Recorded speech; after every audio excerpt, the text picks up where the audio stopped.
Hi! In front of me is NOKIA G22 and today I would like to show you how you can select and delete multiple photos at once on this device.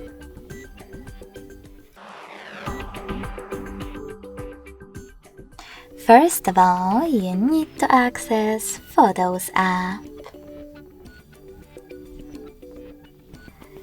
Then pick one of your folders from which you want to delete a picture, in my case screenshots, and hold the one that you wish to get rid of. Now to pick multiple ones, just click on this dot at the top left corner. And as you can see, all of mine were successfully selected right away.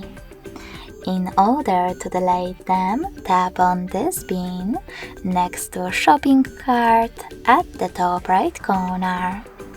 So when I do that, and confirm my choice in the pop-up,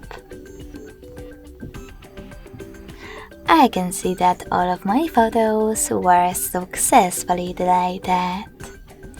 Thanks so much for watching. If you enjoyed this video, smash that like button, comment and subscribe. Bye!